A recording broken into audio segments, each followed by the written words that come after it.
Taiwan terdapat sekitar 7 juta alat elektronik rumah tangga yang berusia lebih dari 10 tahun.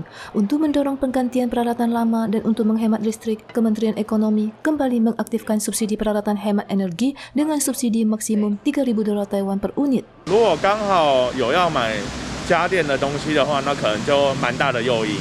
Kementerian Ekonomi menyediakan anggaran sebesar 2 miliar dolar Taiwan untuk pembelian alat elektronik rumah tangga dengan efisiensi energi tingkat 1. Selain itu, juga dianggarkan 1 miliar dolar Taiwan sebagai subsidi peralatan hemat listrik bagi industri komersial dan jasa dengan maksimum subsidi mencapai 5 juta dolar Taiwan. Program ini akan mulai diterapkan paling cepat pada 1 Januari tahun depan. Di samping itu, pemotongan pajak untuk pembelian peralatan hemat listrik dari Kementerian Keuangan juga akan diperpanjang hingga pertengahan Juni tahun depan. Setiap pembelian AC dan kulkas dengan efisiensi energi tingkat 1 dan 2 akan mendapatkan pengembalian pajak 2.000 dolar Taiwan per unit. Ditambah subsidi Kementerian Ekonomi, setiap pembelian bisa menghemat 5.000 dolar Taiwan. Namun Kementerian Ekonomi juga mengatakan bahwa program subsidi akan berakhir lebih awal saat anggaran habis. Ancaman Tiongkok terhadap Taiwan terus meningkat. Kementerian Dalam Negeri MOI menyatakan sedang melakukan persiapan awal untuk memperpanjang masa wajib militer 4 bulan menjadi 1 tahun dan waktu pengumuman serta kelompok usia warga yang terpengaruh masih dalam pembahasan.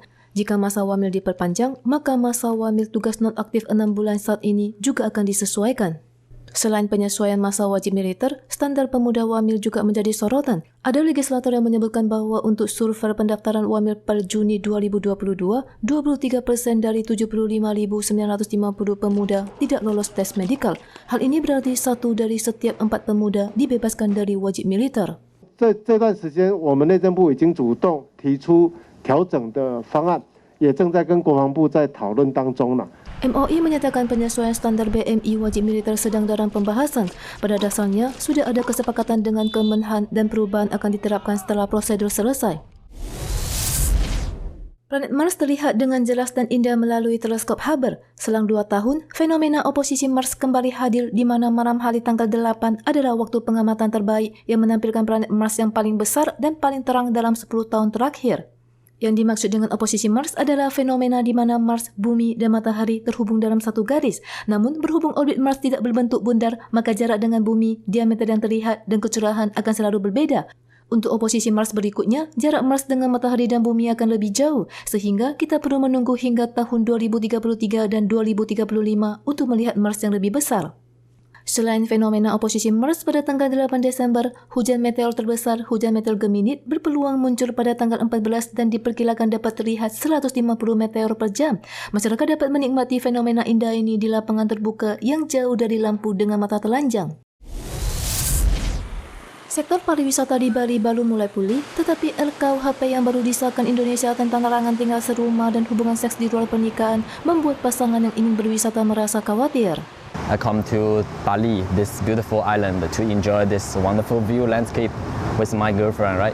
So if I can't, stay with my girlfriend in the hotel together, I would think about it twice.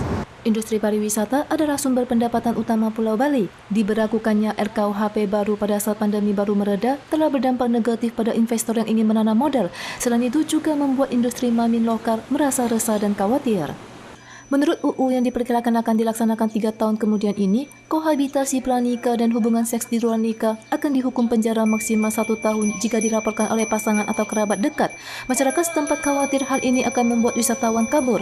Sementara Dinas Pariwisata Bali menjelaskan bahwa hukum ini sudah ada sejak lama. Saya pikir tidak perlu khawatir calon wisatawan asing untuk datang ke Bali terkait dengan RUKUHP ini. Karena apa?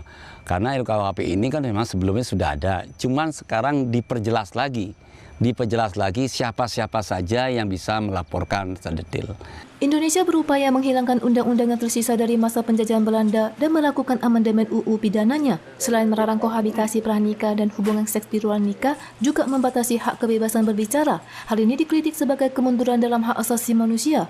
Perkiraan Awar Bali bahwa jumlah turis akan kembali ke tingkat pra-epidemi pada tahun 2025 mungkin akan terkendara oleh RKUHP ini.